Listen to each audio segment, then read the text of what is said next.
So, my name's Olivia, and I am in sixth grade, and I am from New Orleans, but grew up in Utah. Very cool. So my name's Tziarra King. I am a professional soccer player for the Utah Royals, and I'm super excited to be on here talking to Olivia today. Okay, so tell me about your 11-year-old self. Oh man. Oh, I genuinely, every year is a blur. Like, I feel like things that happened yesterday happened like 4 years ago. So I don't even remember. 11 years old. I was in sixth grade. What was I doing in sixth grade? Man, I probably had hair similar to this. I had a little fro going on.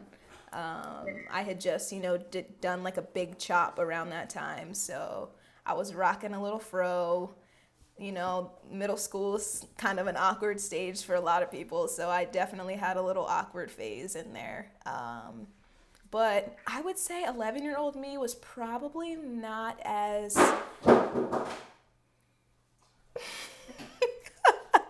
11-year-old me probably was not as confident as 22-year-old me. I think over the years I really found who I am as a person and what I believe in and what I stand for, and I'm really starting to love the person I'm becoming. And not to say that I didn't love 11-year-old me. I just think that she had a lot of growth and transformation over the years. What age did you start playing soccer? All right, so I started playing soccer when I was 4 years old, and so now I'm 22, so when I think about it, as a long time. But yeah, about 18 years. What's your favorite position to play and why? Great question. So my favorite position to play is forward, and the reason for that is I love to score goals.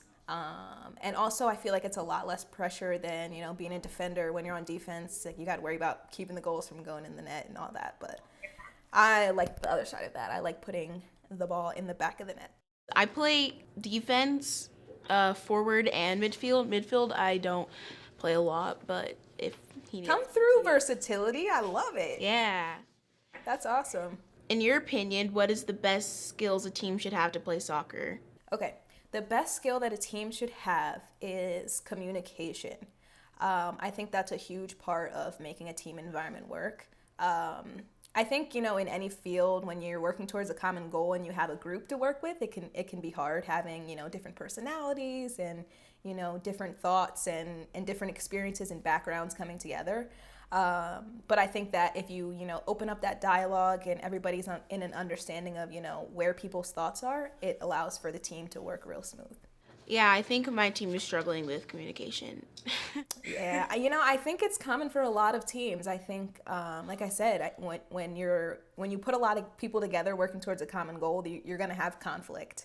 And I think that that's something that you just have to work through. Awesome. I'll try to actually communicate more then. Do you do other sports? If so, how have these sports helped you in your soccer career? So when I was in high school, I ran track, which is funny because, a lot of people bring up the accolade where I was a state champion in track, but really I was on a 4x4 team and the other people on my team were really fast, so I got lucky in that one. So I ran track in high school, and so the reason for that was it was obviously opposing seasons from soccer. So in Jersey, soccer's in the fall, and track is in the spring and winter. So I did it just to kind of stay active. Initially, I thought it, might be helpful for keeping me in shape for soccer, but I kind of found that the game fitness and just running fitness were two completely different things. But yeah, no, it was a cool experience while I was doing it. How about you? Any other sports for you? I play basketball and volleyball. We got a baller! Let's go! Honestly, if I could go back in time, I would play basketball, without a doubt. Have you always wanted to play professional soccer? I have. I look back on old projects from elementary school where you gotta pick your career. What do you want to be when you grow up? And literally all of them say, I want to play soccer, or my favorite hobby is scoring goals. And it's just funny to look at that, 18 years later, and you're like, I'm still doing the same thing.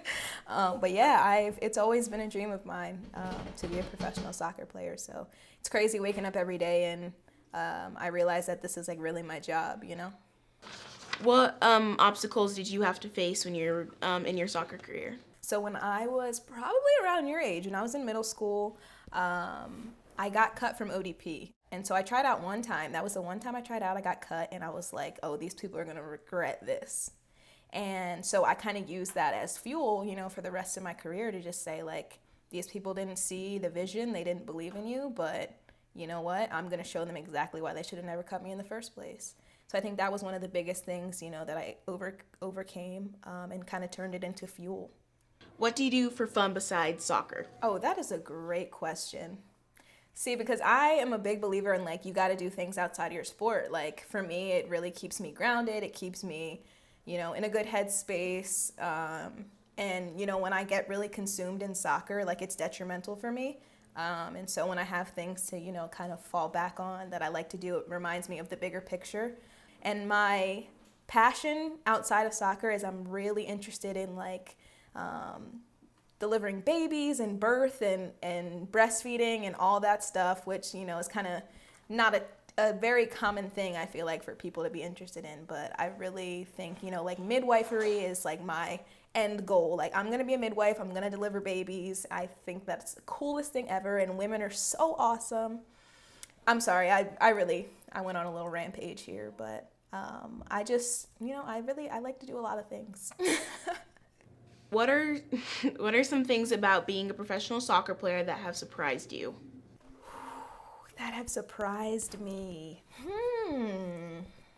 Really, like, in terms of, like, the speed of the game and, the strength that it requires and all that and the commitment, I think it's pretty much come up to par with what I kind of expected. I think one of the things kind of off the field that has surprised me is, like, I guess in a way, like, the outpour of, like, support and I guess just love that I've gotten from a lot of people. I mean, I think, you kind of hope that, people will like you and, or, you don't care, but, like, really, like, you hope that, people will hear your story and your message and feel some type of way. And I think that I've been really pleasantly surprised with how supportive a lot of people have been in this journey so far. Okay, so this is a question from my friends. Was there a time when you thought you wouldn't be in this position at some point? Absolutely. I think a lot of times I put pressure on myself. I'm a Virgo, so I'm kind of a perfectionist. So when things aren't really going my way, I start to kind of panic, you could say. So there definitely have been times where I've just, like, really been in my head, like, is this really, like, for example, when I went to NC State, when I was in college, like I said, I'm a goal scorer. I like to score goals. So there would, like, be, like, a few games where I didn't score, and I would just be like, maybe this isn't for me anymore. Like, maybe, like, I'm just not a good soccer player anymore. And I would just, like, start to panic. And then, like I said, I like to do those outside activities that kind of keep me grounded and kind of bring me back down to earth. And so there definitely have been times where I've thought, like, is this really for me? And like I said, about comparing myself to other people. I don't know if you know who Mallory Pugh is. She plays for the women's national team. She's about the same age as me. And so when she was, I guess, 16 or so, I don't even remember exactly, she had gotten called up to the full national team. And I remember, like, that's so cool. Like, I was like, that's awesome. And then I was like, wait, I'm the same age and I'm not doing that. And so that, too, had me thinking, like, man, like, maybe is this for me? Like, what? And that, comes back down to my story of not comparing yourself to other people because, everybody's journey looks so different and, amazing of her to make such a great achievement at such a young age. And maybe, my journey looks different than that, and that's okay. So there definitely have been times when I've been like, is this really for me? If you were interviewing any living woman, who would it be and what would you ask her? I don't know if I can answer this question, Olivia. I'm gonna be honest. There are so many women that I would want to interview that I don't even think I could put it in. So I'm gonna name a few, okay? But I won't give you a why for everyone, just a few. Serena, for sure. I would interview AOC, Alexandria Ocasio-Cortez, just because, wow. I would interview Michelle Obama, Man, I would, so many good ones. Just because, like, such powerful women in their field, just breaking down barriers, just, just in all. Like, when you think about them, like, your jaw just drops because they're just changing the world for all women. And I just love that. Okay, so I want to play soccer in high school and in college. What advice would you give people that want to do that, like me? I think, man, there's so many pieces of advice I could give. I think one of the things is to remember that a lot of sacrifice comes with that. Especially, once you get to college and even in high school, sometimes you got to sacrifice, going to a party or going to a dance or, hanging out with your friends because, you need to practice or you need to go to a tournament or you need to, get ready for a game. And I think that that's something that is really important to realize. And it's not for everybody. And there's absolutely no judgment if people decide, that that's not for them. But it's definitely a big commitment. And my other piece of advice is it's so easy to like compare ourselves to other people and other people's journeys and, where other people are at in life. But it's so important to remember that we all have our own path, our own unique path, and it's designed that way. And so I think it's important to remember that, every little bump and twist and turn and you just kind of got to roll with the punches and, just keep your eyes set on the final destination.